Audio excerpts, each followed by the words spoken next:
All right, guys, we just rolled into our next project down here with the 304. I'm running a little behind. Let me get this thing unloaded and I will show you what we got.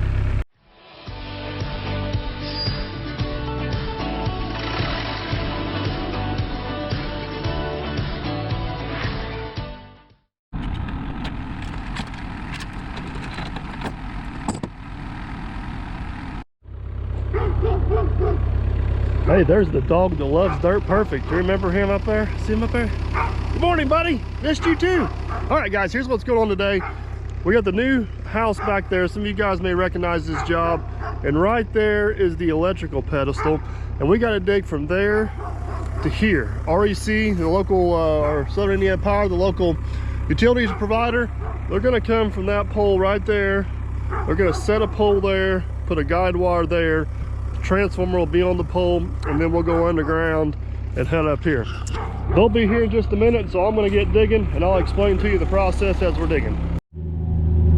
All right, guys, a couple things real quick. One, if you guys, a lot of you guys are probably going to recognize this job. This is the job we had the 140 on. We installed the septic tank, and then we trenched in about 700 feet of water line, which begs the question, why didn't you just trench the electric with the 140 and the trenching knife? And that is a great question.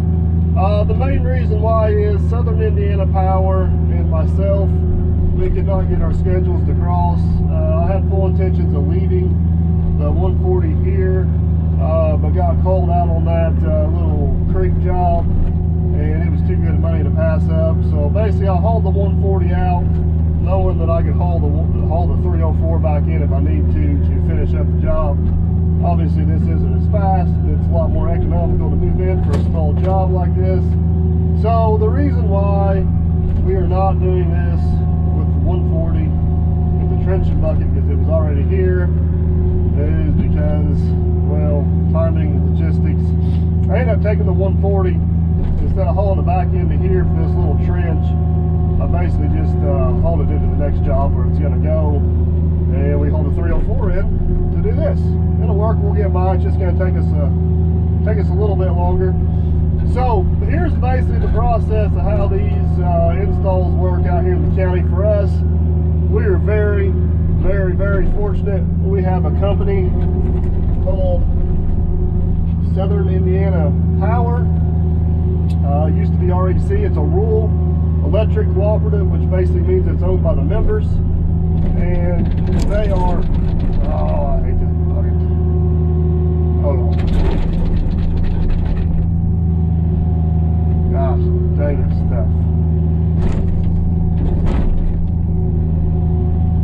So this clay in this small bucket, the only trick I've ever found to work, I don't know if you guys can see out there, is if you leave a little bit of air gap at the top of the bucket where it don't suck in there, most of the time it'll come out. Get all crazy and fill it all the way up, and it gets stuck in there. What I like about that 140 and that trenching knife, you don't have to worry about the bucket getting filled up. You just kind of go to town. You can kind of use this the same way, but it's not the same. I don't know how else to describe it. So anyways, Southern Indiana Power, owned by the rural electric, are owned by all the members, and guys, they are awesome. I've worked with a lot of different power companies over the years, and nobody even comes close. I mean, don't even come close to competing with the customer service and how can we help you attitude of Southern Indiana Power. These guys are true professionals, absolutely awesome. So in a situation like this, basically what happens is they send out what they call a staking engineer.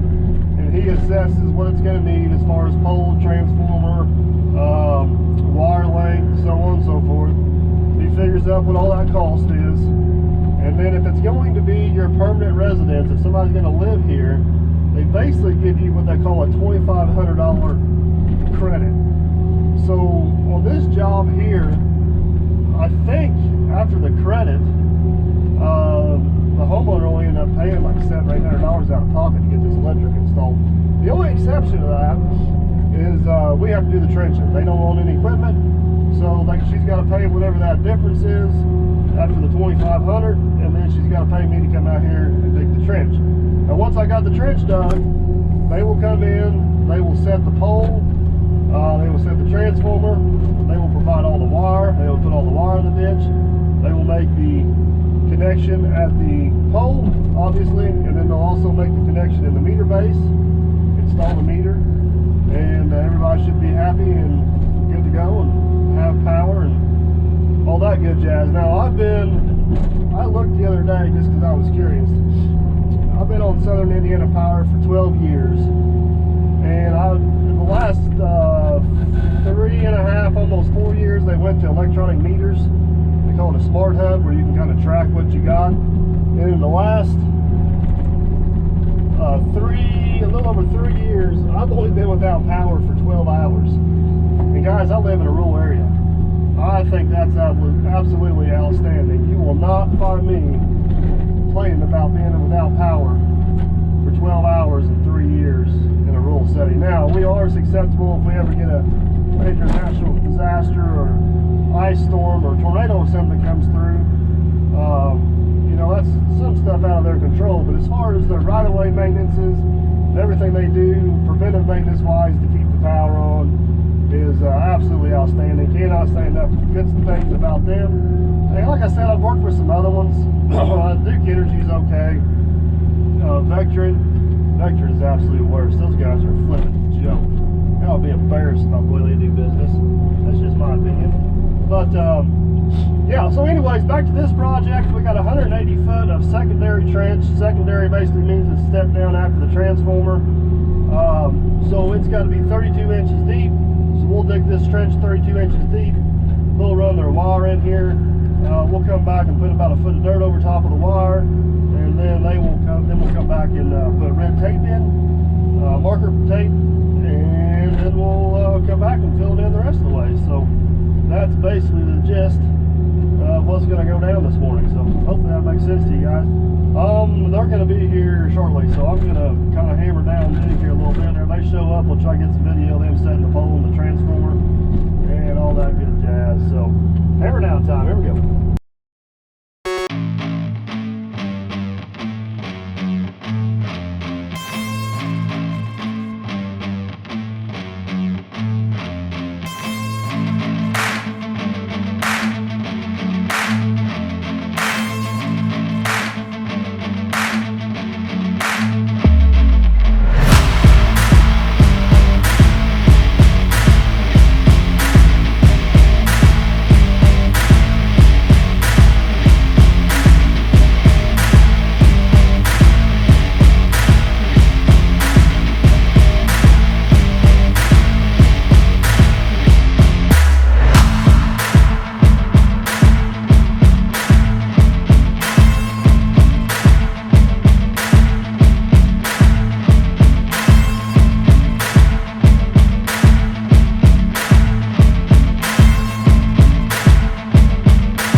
Alright guys, we couldn't have timed this any better if we tried. I had just got the trench done, and look who's pulling down the road. REC. Gotta put my stake back up for him. Goes right there. But yeah, that worked out great. Hopefully we'll get some wire in there pretty quick, get that covered in while they're getting the pole set, and we'll be doing good. Alright guys, first thing we're gonna do this morning is we're gonna go ahead and get the wire in the ditch they got on the back of the truck. They're gonna drag it out, and we actually got rock for a pretty good little section right here, so we're gonna throw some conduit on it. This part of the ditch here is pretty stable down through there, but going around that curve right there, a lot of water coming in, a little worried about the ditch falling in. So yeah, we're gonna get the wire down the ditch, get the conduit on it, and get it backfilled. That way if anything caves in, we don't have to worry about it much, because right now it's still open and looks good. Nobody wants to dig a ditch twice. Okay guys, keep in mind I'm not an electrician, that's why we hire the professionals to do this, but I'm going to give you the best explanation I know how. So this is the direct burial. I believe it's a 2-aught, 3-pair wire. You got 2 hots and a neutral, and this is the conduit they're putting on it to get through this about, it's probably about 70 to 80 feet of rocky soil. On both ends we're back in good dirt. So basically they glue up 3 12-foot sticks of conduit, and then that's enough. Ooh, look at me standing there looking good on my phone, probably checking YouTube comments. I should get back to work. Okay, there we go. So glue up 3 sections at a time. Then once they get them slid on there, they'll glue those together to make everything up and slide down the trench there. And that way it's good and protected, and they don't have to worry about anything. Worry about any of the rocks damaging or backfilling or rubbing or causing any issues. These guys are usually always extremely generous with a conduit. If there's any concerns about it going over a driveway or you know, getting damaged in any way, shape, or form, they never hesitate to put some conduit over it. So once they got the conduit run, they turn their attention to getting this meter base wired up. Last few sections in here to get us into the meter base. Nothing real fancy here. Basically they come in, go into the top, and as you guys will see in a minute, this is where we realized we had a small little issue. The wiring wasn't quite complete like we thought it was going to be complete, but Eddie come out and took care of us. You'll see that here in a minute. Ended up not really being that big a deal, but they make all the connections to the meter. They supply the meter base, and they bring their wires in and land them on the top side, and then from the bottom side of the meter on, that's 100% the customer's responsibility. Now this particular home here is a mobile home. So code around here says that you cannot have the meter mounted to the structure itself. It has to be on a standalone pedestal, which is what you see there. And then it has to have a disconnect. So the box on your right is the meter base, and the box on the left you can see there with the door open, that is the disconnect. So these guys here, they'll get this all landed and hooked up and looking good for us, and then we'll go back and backfill while they do everything else. But that's basically the gist of everything that's going on. Like I said, guys, I'm not an electrician. I pitch in and help these guys from time to time, but they're the true professionals, not me, so don't quote me on everything. Alright guys, REC has got the, it's not REC anymore, it's Southern Indiana Power, I gotta remember that. They've got the, everything landed in the panel there. We had a little bit of an issue. I hired another YouTuber, Ethic Champion, Eddie, great guy, good channel, go check him out. But he had some guys come out and install the pedestal for me, and they didn't get the crossover wire ran between the meter base. Here, I'll jump out and show you guys real quick so you'll see. But this is where Southern Indiana Power comes in and lands. Got your 2 hots and your neutral, and Eddie has got to come out of here and come over to this disconnect.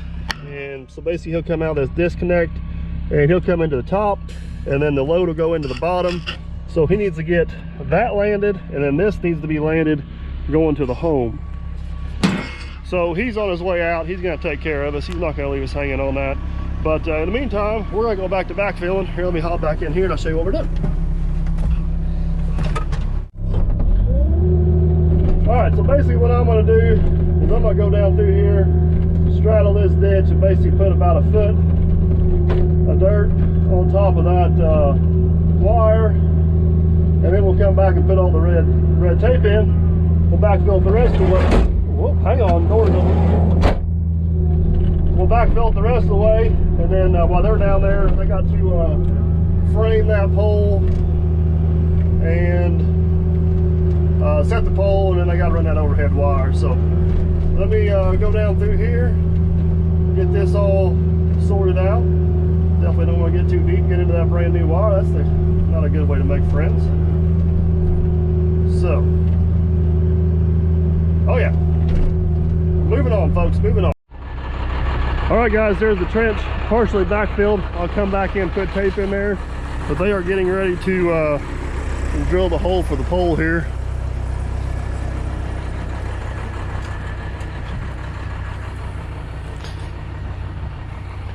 Hopefully they don't hit too much rock.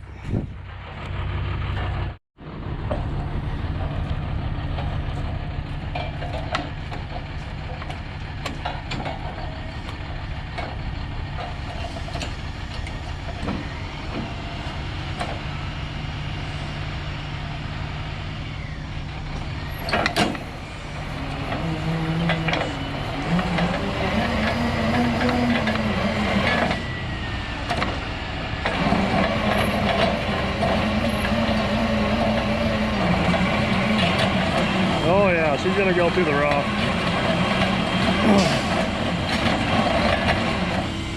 Oh.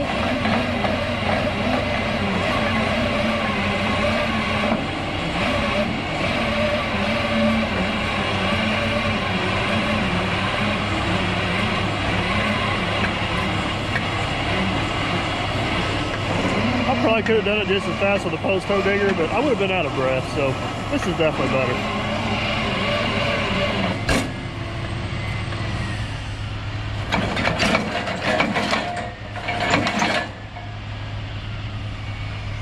All right, enough lollygagging here. Let's go put tape in the ditch and backfill. So I'm sure a lot of you guys already know this, but for the few of you that don't, the purpose of the tape is if you read on it, excuse me, it basically says, caution, electric line below. So what you want to do is put it in about a foot above the actual utility. That way, if somebody comes through digging here without a locate, or if you're digging, hopefully you hit the tape before you hit the electric line. Kind of a little warning to what's below, I guess. So we'll walk this down through here. It's probably gonna take both hands to get it underneath the roots, but then we'll backfill the rest of the way. Eddie, sir, I know you know this. What's that? These people don't know this, but I'm not an electrician. But I'm thinking we're missing some colorful things that connect stuff. Or we're attempting the Tesla method, where you just transfer it. Southern Indiana Power didn't like your method. They didn't like the method? No, neither did I, really. I'll be honest. I didn't like it much either. Well, at least we got the right man for the job here. Yeah, we'll get it. We will have lights in a couple hours. We will. Actually, you're probably going to be done before they are. That's the dream. So, all right. How's the excavation going? It's wet this morning. Yeah, it's a little it's moist. Is your business still shocking, enlightening? Uh-huh. I have no more electric puns. That's all I got. Is the business grounded? It is now. Grounded and bonded. This is bad. I'm quitting. I'm done. All right, guys, you're going to have to forgive me. I was trying to get what video I could when I could. I was a one-man show this day, so it was just me trying to organize everything. Oh, watch out, tree. All right, good deal. We missed it. But this is REC. Gosh, dang it. Southern Indiana Power actually setting the pole. I believe this is a Class 6 40-foot, like a, what they call it, like a 10.3 diameter pole on the bottom. But basically it goes about 7-8 feet in the ground, probably about 35 feet off the ground, and it'll also hold the transformer and have a guide wire. You see the guy standing there with a shovel at the bottom of the screen. He's actually using that shovel to plumb it. I don't know if I got him on video or not, but he'll actually hang it up and just basically use it as a natural plumb bob to kind of sight and make sure she's good. Got the little clamp on the bottom of on the top of the boom there. They just grab that sucker, swing her over, and put her down. All right, guys, you've seen it up there, REC. Gosh, they used to be called REC. They're Southern Indiana Power now. I'll get that right. They got the pole set, getting ready to string some wire. I've got the tape down in here. I actually switched buckets on the 304. We're gonna try out the new grading bucket. I didn't actually do a video on this because we had so much stuff going on in the shop, but Aaron, Boom, Sweet Pea, he come out. I bought this bucket in an auction. It's actually for a 307. And we reworked the pin spacing, and then we beefed up my coupler here a little bit. Gonna be my first time using it, though. I'm pretty excited about it. Been wanting a smooth face bucket for a while, so got it thrown on here. We're gonna do a little bit of backfill while we're waiting on REC. Southern Indiana Power, dang it, get that right. And Eddie to make a few connections on the other end. Oh, backfilling a trench, what fun it is. Woo. Gotta get used to the feel of this thing. This 304, this little bitty excavator, this thing kind of got a love-hate relationship go. It is ridiculously powerful and really quick. This is your machine. If you're just like flat digging and going at it, man, this thing's awesome. It'll get with it. If you want something with a little bit of finesse, something you can be gentle with, this is not your machine. Some jobs, I absolutely love this machine. Some jobs, I'm not over this machine. It all depends on what I'm doing, but it's been a very reliable machine. I can't really say. The only real problem I had with it was the, I think it was last winter, one of the final drives went out. Ended up getting the final drive. That ended up not being too big of an issue, but overall, it's pretty good. But definitely think I'm going to like this bucket. It's comes in handy for scenarios like this and cleaning up piles. I got about 300 bucks in it, 250 at the auction. And a little bit I paid Aaron to rework it, so oh yeah, making progress, folks, making progress. All right, I'm boring you. I'm shutting up. All right, guys, these guys are excellent sports all day. This is going to be the drone spy cam, is what we're going to call it. But if you look right here, you can see a gray piece of conduit running up the pole, and that crane on that digger truck is actually holding it up. The guy in the bucket truck, that is actually the secondary. We have run it through the trenches, now come up the pole, and will eventually tie into the transformer to feed the house. But basically, they're doing as much work as they can on the ground. Ground work's over, so the guy in the bucket truck's going to swing over there, and he's actually going to get that clamped off to the pole. And once they get this done, they'll work their way on up. And then the next step in this process will be to hang the transformer. But there you can see the conduit kind of hanging down. They got it hanging up there, and then he's going to go over there and get her clamped off and secured the way she's supposed to be, all nice, neat, and pretty. Put this panel cover back on. Look at that. You got these magic electrical transfer thingamajigs. I think they're called wires. They're called wires. The Tesla method didn't work in this application. This looks much more foolproof. It does. It's much more colorful. Much more appealing. It is. Yeah. Good job. High five, buddy. All right. Now we just got to get the guys done on the other end. We'll have lights and heat. And heat would be handy right now. It's getting cold. Okay, guys, this is actually the transformer going up on the pole here. I don't know a whole lot of the specs about this. I'm pretty sure there's 7,200 volts line voltage coming in, and basically this transformer is going to step it down to 220 volts to where it's actually something you can use inside your house there. Not to get into a bunch of detail, but the higher the voltage, the easier it is for electricity to travel long distances more efficiently. And then you step it down and lose voltage and gain amperage, which is what you need in the house. That's kind of the quick summary of it. There's a lot more to it than that. But yep, they're getting the transformer hung. Next thing is going to be to hang wires. All right, guys, we're closing in. All you see from all the drone shots, I got this pole all built. The wires right now are just laying on the ground. He's heading up there. I'm going to set up on that other pole to get everything strung. I got a little bit of backfilling to do here where they were working at because they were in my way. But everything from behind the machine up there to Casey, or up there to Eddie, is all done. So we're all good there. We're getting there. Okay, guys, so at this point in the day, the crew has moved up to the other pole up here, and basically the reason why they got the auger truck out there is they got to put a second guide wire on there, because whenever they turn this primary to run down over the hill, it's going to be pulling on that pole in a different direction than the other guide wire. So got a guy there in the bucket. He's kind of getting everything prepped on the top of the pole. The guy down there at the bottom, he's running the second auger in the ground, so they can run that guide wire down. But basically you can see the primary coming into the top of the pole there.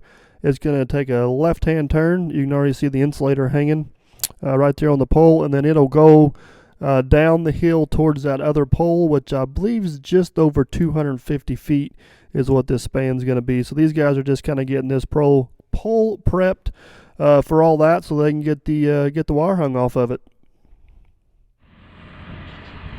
All right, guys, as you've seen from the drone shot up there, it's getting close. The last thing they're getting ready to do is string this wire. If anybody wants to see what that wire looks like up close, that's it. It's nothing fancy.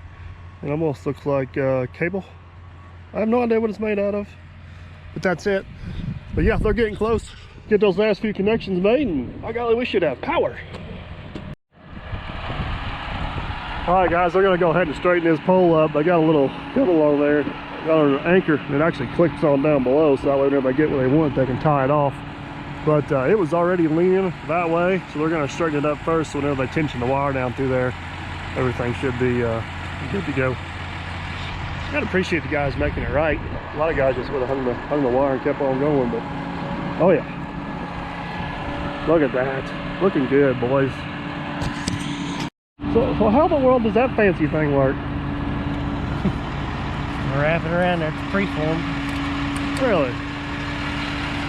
You know, you got it right when the black paint marks line up. Oh, they interlock each other. That's cool. Huh. That holds the pole up, huh?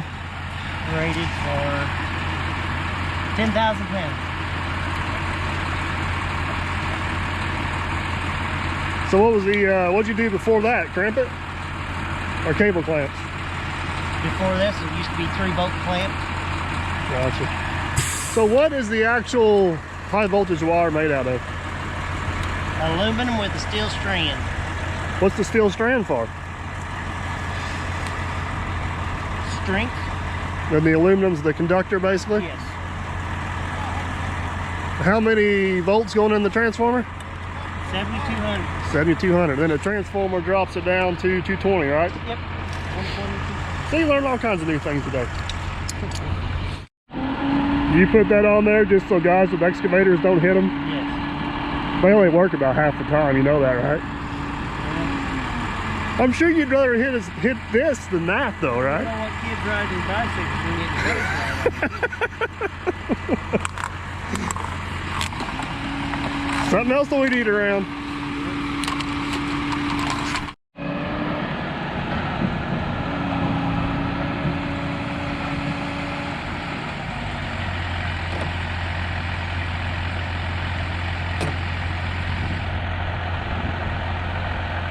So there goes the first one up. I don't know if you guys can see it. They got a pulley and a come along up there. He'll pull it up tight enough to where he can grab it with that. So he's got it pretty tight. And then they'll finish doing the final tension with that come along and then tie it off.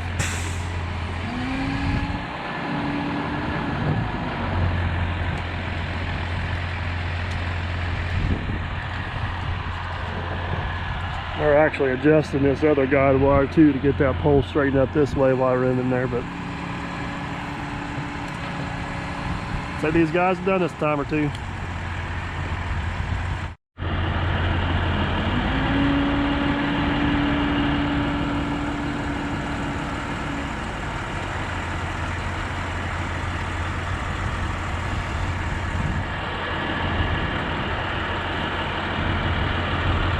There goes the second one.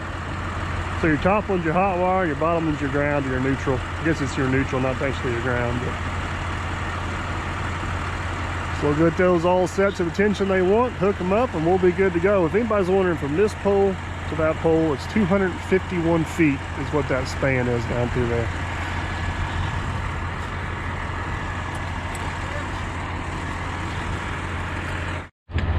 There's the final tension right there. All right, guys, I'm gonna stop bugging these guys. I'm gonna let them do their job and get the final few connections made up. We're gonna go grab some lunch, come back, do our final finishing touches, and call this one a wrap. All right, guys, I just got back from a quick lunch and it has not warmed up yet. I am still freezing, but if you can see behind me, they are putting the final finishing touches on that last little pole. We're gonna walk down here. They claim we got power. Not that I don't believe them, but we will double check that. And I think we'll be good. All right, guys, by golly, there she is. RAC went to these smart meters a couple years ago. You can get an app on your phone, basically see everything going on, how much usage you got, how much you're gonna get billed, what percentage of time you're without power. It's a really cool, really neat system. And they can monitor a lot of that stuff, and they know pretty much immediately when you got a power outage. You don't even have to call. So it's a pretty slick system. But I'll pick up a few tools, and we're gonna head on out. Alright guys, we're going to finish this one off with a quick fly down the line here, and we'll go over the entire project from where we started to where we finished. But as we take off here, you can see these guys putting the finishing touches on the connection pole here. But if you look real close, let me freeze frame it. Right there is the new guide wire they installed to hold the wire. Right there is the new 250 feet of primary wire they hung up. So as we fly on down, we are heading towards the new transformer pole they set down there. You can actually see the transformer hanging from the pole there, and that's where we will go into the ground. So that's where it goes from 7,200 volts. Let me freeze frame it right there. So that little gray box right there on the side of the pole, that actually steps it down from 7,200 volts to 220 volts, which is actually what most houses in the United States run off of. From there we go down underground, oh watch out, tree limb there, into the trench we dug earlier that was approximately 32 to 36 inches deep, and we eventually end up at the meter base where the meter is at, and that's where the power company measures how much power you use and also monitors the health of your service. So that is it guys, that's a wrap. We are done.